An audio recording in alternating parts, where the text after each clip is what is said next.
म्हणजे मी असं नेहमी म्हणतो, की शासन व्यवस्था किंवा समाज व्यवस्था अस्तित्वात येण्याच्याही आधीपासून भाषेचं अस्तित्व आहे आणि समाजामध्ये भाषेच्या मुद्द्यावरून दुफळी होण्याचं खरं म्हणजे काही कारणच नाही. कारण प्रत्येकच भाषा सुंदर आहे आणि त्या भाषेचा आपल्या भाषेवरती सुद्धा चांगला परिणाम काही ना काही झालेलाच आहे. आम्ही हे सर्व 3 लाख शब्द भाषिणी ॲपला ज्या फॉर्मॅटमध्ये पाहिजे त्या फॉर्मॅटमध्ये भाषिणी ॲपकडे देत आहोत. त्याच्यामुळे आपल्या भाषेचा शब्दसाठा भाषिणी ॲपमध्ये 3,40,000 एवढा प्रचंड होतो आहे आणि त्यामुळे त्याची गुणवत्ता वाढणार आहे ट्रान्सलेशनची. आणि आम्हाला दिल्लीच्या लोकांनी अतिशय आनंदाने सांगितलं, की भारतामध्ये महाराष्ट्र राज्याचं भाषिणी ॲपबद्दलचं काम हे सर्वाधिक चांगल्या पद्धतीचं आहे. आपण क्रमांक 1 वरती आहोत. भाषेच्या जतनासाठी आणि समृद्धीसाठी आपण प्रयत्नरत राहायला पाहिजे. प्रत्येकानेच राहायला पाहिजे. आत्ताच्या काळापुरतं आणि त्या संदर्भात बोलायचं तर डिजिटल मराठीच्या दृष्टीने सर्व मराठी भाषाप्रेमींनी एक छोटीशी गोष्ट केली तरी मला असं वाटतं की मराठी भाषेला ते उपकारक ठरेल. नमस्कार, मी मुकुल आव्हाड आणि कॅमेरावर आहे जयेश पाटील. महा MTV मध्ये आपलं स्वागत. मराठी भाषा गौरव दिनाच्या पार्श्वभूमीवर राज्यामध्ये सध्या वेगवेगळ्या कार्यक्रमांचा उत्सव आपल्याला बघायला मिळतोय. भाषा हे समाजाला जोडण्याचं माध्यम आहे. त्याचबरोबर राजकारण असेल, समाजकारण असेल, अध्यात्म असेल, यामध्ये सुद्धा भाषेला एक अनन्यसाधारण महत्त्व आहे. मराठी भाषेला अभिजात भाषेचा दर्जा मिळून 1.5 वर्षांचा कालावधी लोटला आहे. त्या अनुषंगाने या सगळ्या आपल्या भाषेच्या प्रवाहाचं सिंहावलोकन करणं, त्याचा एक अन्वयार्थ लावणं, या अनुषंगाने आज आपण बोलणार आहोत मराठी भाषा विभागाचे सचिव डॉक्टर किरण कुलकर्णी सर यांच्याशी. मराठी भाषा विभागाचे सचिव तर ते आहेतच, मात्र त्याचबरोबर एक सिद्धहस्त लेखक आणि कवी सुद्धा आहेत. सर, आपलं महा MTV मध्ये खूप खूप स्वागत. नमस्कार. मला पहिला प्रश्न हाच विचारायचा आहे की मराठी भाषेला अभिजात भाषेचा दर्जा मिळून 1.5 वर्षांचा कालावधी लोटला, तर याचा अन्वयार्थ नेमका सगळ्यांनी कसा लावायचा? मला असं वाटतं की अभिजात म्हणजे काय याचा अर्थ थोडासा आपण सगळ्यांनी समजून घेतला पाहिजे.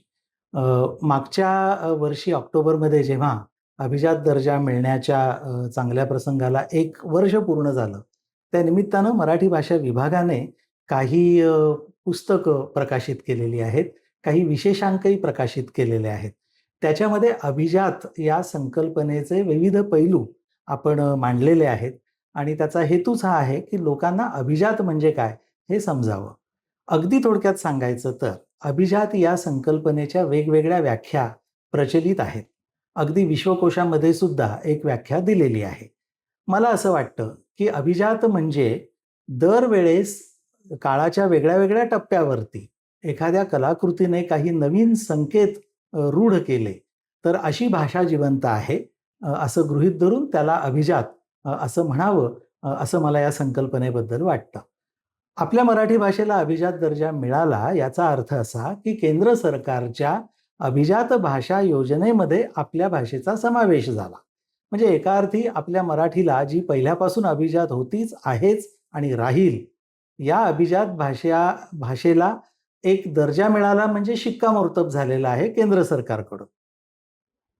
तर हा अर्थ लक्षात घेऊन आपल्या सर्व मराठी जनांना, मराठी भाषिकांना हे समजून घ्यावं लागेल की केंद्र सरकारची योजना काय आहे. केंद्र सरकारची योजना फार सोपी, सरळ आणि स्पष्ट आहे.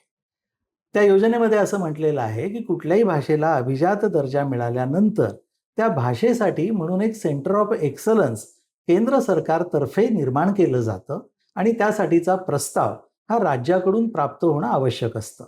त्याप्रमाणे आपण आपल्या महाराष्ट्र राज्याचा मराठी भाषेसाठीचा सेंटर ऑफ एक्सलन्सचा प्रस्ताव हा केंद्र सरकारला पाठवलेला आहे आणि काही महिन्यातच त्यांच्याकडून त्याबाबतची अधिसूचना म्हणजे नोटिफिकेशन होणं अपेक्षित आहे. सेंटर ऑफ एक्सलन्स निर्माण झाल्यानंतर अभिजात भाषेच्या संवर्धनासाठी आणि जतनासाठी वेगवेगळे उपक्रम आणि प्रकल्प जे हाती घ्यायचे आहेत त्याचे प्रस्ताव केंद्र सरकारला या सेंटर ऑफ एक्सलन्स मार्फतच पाठवावे लागतात. त्याचीही आपण पूर्वतयारी केलेली आहे. नक्कीच. आता सर, या पार्श्वभूमीवरती असं विचारावं असं वाटतं की इतक्या सगळ्या वेगवेगळ्या पैलूंना हात घालून आपण अभिजात भाषेचा पुढचा प्रवास करतोय. भाषा विभागाची नेमकी भूमिका आता येणाऱ्या काळामध्ये काय असेल मग? मराठी भाषा विभागापुढे आपण म्हणता ते बरोबर आहे, की खूप वेगळ्या प्रकारचं काम करण्याचं आव्हान आता मराठी भाषा विभागापुढे आहे. म्हणजे अभिजात भाषेचा दर्जा मिळाल्यानंतर एका बाजूला केंद्र सरकारला जे अपेक्षित आहे, अभिजात भाषेच्या जतन आणि संवर्धनासाठीचे प्रकल्प, ते तयार करणं, ते पाठवणं. हे प्रकल्प तयार करण्यासाठी अर्थातच महाराष्ट्राच्या वेगळ्या-वेगळ्या भागातल्या तज्ञांशी, साहित्यिकांशी, जाणकार लोकांशी चर्चा करूनच आपण हे प्रकल्प तयार करत आहोत. मला सांगायला आनंद वाटतो, की आता आपला जो डी-पी-आर आहे, म्हणजे डिटेल्ड प्रोजेक्ट रिपोर्ट, जो सेंटर ऑफ एक्सलन्स मार्फत पाठवायचा आहे, तो तयार करण्याचं काम जवळपास पूर्ण झालेलं आहे. अंतिम टप्प्यात आहे.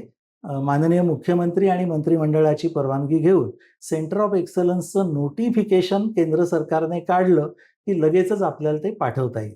हा झाला एक भाग.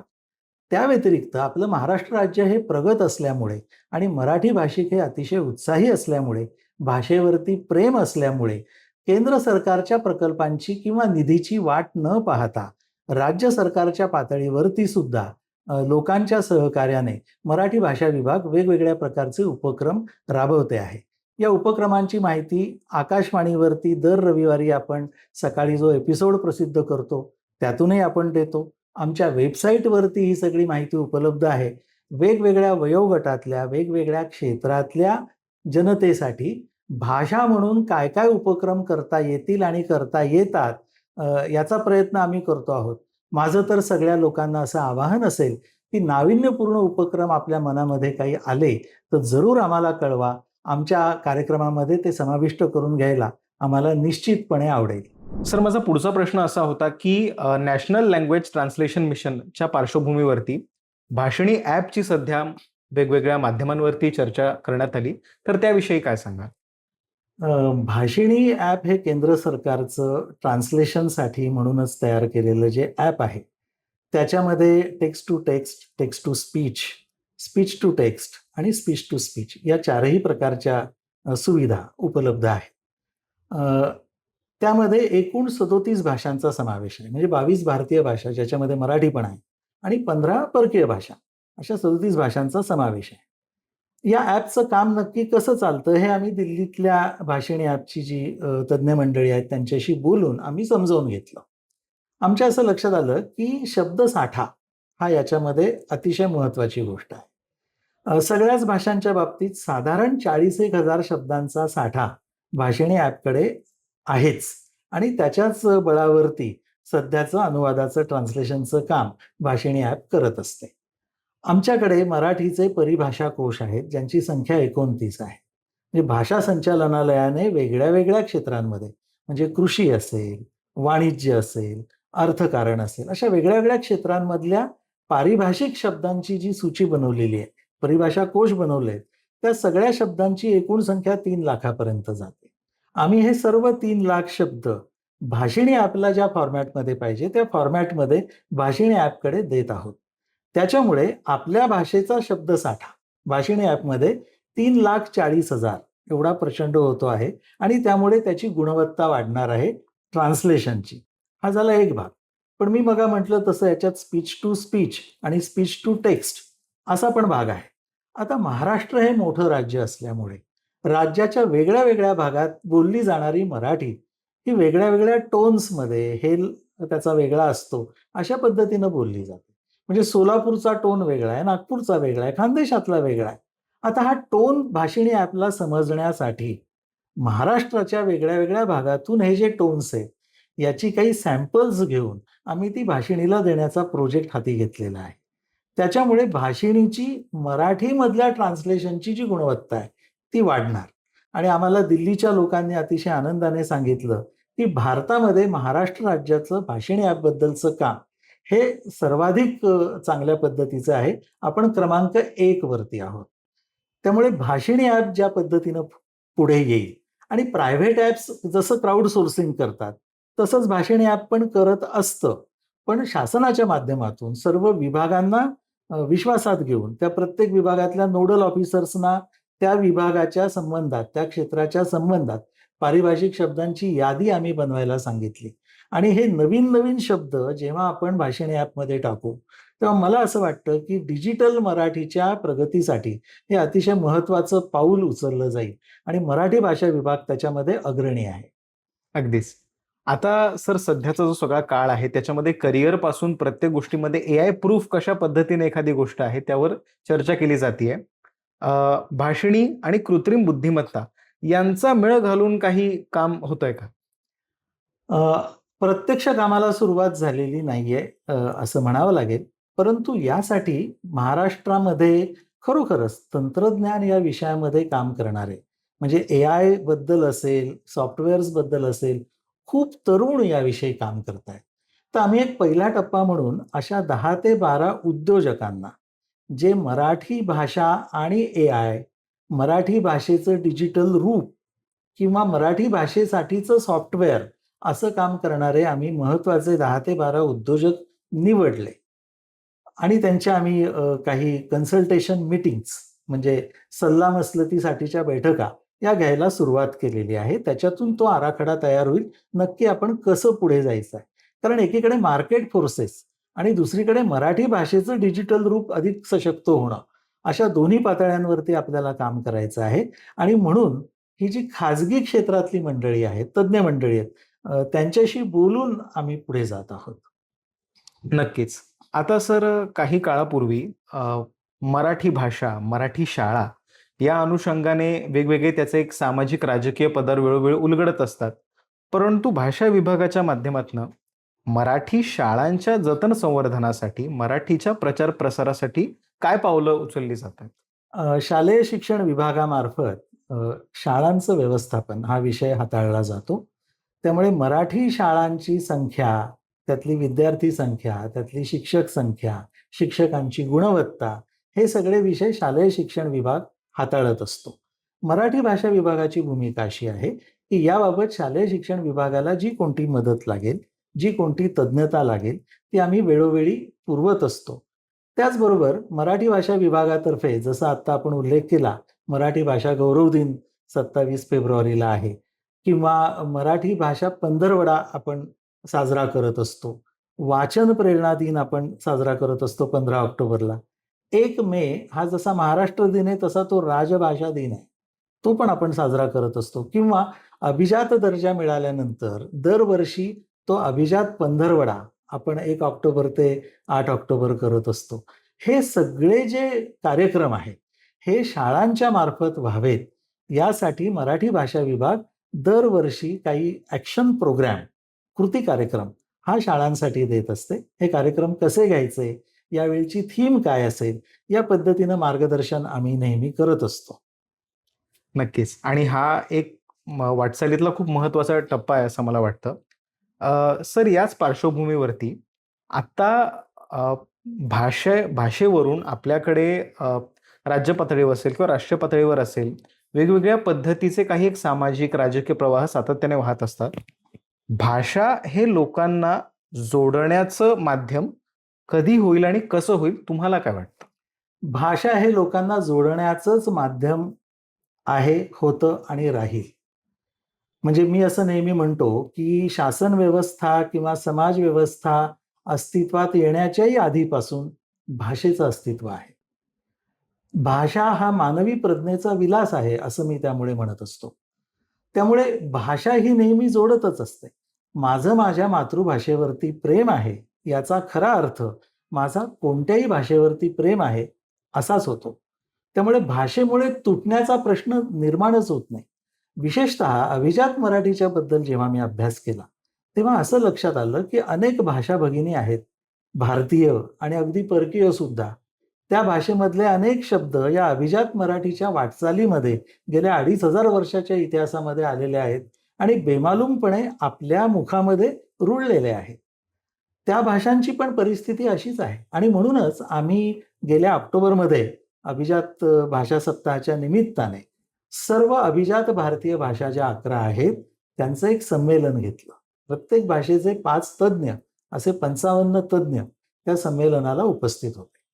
त्यामध्ये या भाषा भगिनींची आपसातली देवघेव, त्यांचा एकमेकांशी संबंध हे जास्त स्पष्ट झालं.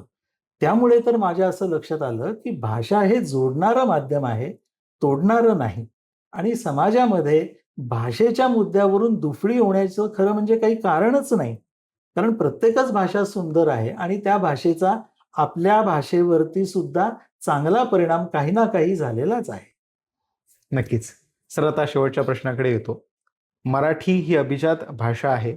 आपण जसे-जसे भूतकाळामध्ये डोकवतो तसे आपल्याला असे अनेक संदर्भ दिसतात. एक नदीसारखा समृद्ध प्रवाह आपल्या भाषेचा आहे आणि आत्ताच्या घडीला हा जो एक सगळा समृद्ध वारसा आहे, तो पुढच्या पिढीला देत असताना, त्याचं एक जतन संवर्धन करत असताना, इथला जो आपला सामान्य माणूस आहे, त्या त्याला तुम्ही काय आवाहन करू इच्छिता, की त्याने कशा पद्धतीने भाषेकडे बघितलं पाहिजे? अ, आपण म्हटलात ते बरोबर आहे. आपण सर्वच भाषेची लेकरं आहोत. म्हणजे नदीच्या प्रवाहाची उपमा प्रत्येकच भाषेला देता येते. हा नदीचा प्रवाह जो आहे भाषेचा, हा वाहत असतो, वळणं घेतो, काही ठिकाणी उथळ होतो, काही ठिकाणी अतिशय सखोल असा डोह बनतो. त्याच्या तीरावरती कधी शेती फुलते, कधी वनराई फुलते, तर कधी जंगलं उभी राहतात. आणि या सगळ्यामध्ये एक प्रकारचं सौंदर्य आहे. आणि आपण त्याची जर लेकरं आहोत, तर आपण भाषेच्या जतनासाठी आणि समृद्धीसाठी आपण प्रयत्नरत राहायला पाहिजे. प्रत्येकानेच राहायला पाहिजे. आत्ताच्या काळापुरतं आणि त्या संदर्भात बोलायचं तर डिजिटल मराठीच्या दृष्टीने सर्व मराठी भाषा प्रेमींनी एक छोटीशी गोष्ट केली तरी मला असं वाटतं की मराठी भाषेला ते उपकारक ठरेल. ती छोटीशी गोष्ट म्हणजे मोबाईलवरती टाईप करताना विविध प्रकारचे जुने असतील, नवीन असतील, अनेक प्रकारचे शब्द, नवीन-नवीन शब्द जेवढे मोबाईलवरती आपण टाइप करू, तेवढे शब्दसाठ्यामध्ये, डिजिटल शब्दसाठ्यामध्ये भर पडणार आहे. मध्यंतरी एका व्याख्यानात मी असं म्हटलं, की अगदी हाउसवाईफ्ससुद्धा, घरी काम करणाऱ्या गृहिणीसुद्धा अशी काही मदत करू शकतात. तर एका गृहिणीनं उठून मला विचारलं, की असा एक शब्द सांगा, की जो आम्ही टाकायला पाहिजे. मी त्यांना उदाहरण दिलं ओगराळं किंवा सतेलं, तपेलं. हे जे जुने शब्द आहेत, हे शब्द डिजिटल शब्दसाठ्यामध्ये येण्यासाठी आपल्याला माहिती असलेले जुने शब्द असतील किंवा नवीन काही तयार झाले असतील, तर असे मराठी शब्द आपल्या टायपिंगमध्ये यायला पाहिजेत. ते आपोआपच रिपॉझिटरीमध्ये जातात आणि याच्यातून डिजिटल मराठी समृद्ध होणार आहे. हा एक सोपा मुद्दा मी सांगू इच्छितो. अन्यथा आपल्या भाषेबद्दलचा अभिमान बाळगणं, प्रेम बाळगणं, इतरही भाषांबद्दल आदर बाळगणं आणि आपल्या भाषेचा हा अभिमान बाळगताना कुठल्याही चुकीच्या पद्धतीने अस्मितेचा अर्थ लागणार नाही, याची काळजी घेणं ही प्रत्येक मराठी भाषिकाची जबाबदारी आहे. कारण मराठी भाषिक हा अतिशय सहनशील आहे. असं इसवी सन 780 मध्ये कुवलयमाला या ग्रंथामध्ये उद्योतन सुरी या विद्वानाने म्हणून ठेवलेलं आहे आणि मला वाटतं की ते गुण अजूनही आपल्यामध्ये आहेत. त्यामुळे आपण सहिष्णू आहोत. मराठी भाषेचा अभिमान बाळगून आपण साता समुद्रापलीकडे आपण मराठी भाषेचा झेंडा नेऊ शकतो, नेत आहोत. जसं मराठी भाषा विभागाने आता जवळपास 42 देशांमधल्या 76 मराठी मंडळांशी कॉन्टॅक्ट केलेला आहे, संपर्क साधलेला आहे आणि ते एक नेटवर्क तयार झालेलं आहे. त्यामुळे आपली माय मराठी आता जागतिक पटलावरती गेलेली आहे आणि जगातल्या पहिल्या 10 भाषांमध्ये आपल्या भाषेचा क्रम लागलेला आहे. तर हे लक्षात ठेवून आपण आपल्या माय मराठीसाठी जास्तीत जास्त जे काही करू शकतो ते करावं, असं मी सामान्य माणसांना आवाहन करीन. मंडळी, आजच्या आपल्या या मुलाखतीमध्ये मराठी भाषेला अभिजात भाषेचा जो दर्जा मिळाला, तिथपर्यंतचा प्रवास हा एका समृद्ध नदीसारखा आपण बघितला, अनुभवला. मात्र आता त्याच्या पुढे मराठी भाषा गौरव दिनाचं औचित्य साधून डिजिटल मराठीचा एक सत्वशील विकास कशा पद्धतीने आपल्याला करायचा आहे, याचं सुद्धा आपल्याला एक प्रारूप लक्षात आलं. सर, आपण MAHA-MTBशी संवाद साधला त्याबद्दल आपले खूप खूप आभार. धन्यवाद. धन्यवाद. आपल्याला ही मुलाखत कशी वाटली हे मला कमेंट बॉक्समध्ये नक्की सांगा आणि बातम्यांच्या ताज्या अपडेटसाठी MAHA-MTBच्या YouTube चॅनलला सबस्क्राईब करायला विसरू नका. धन्यवाद.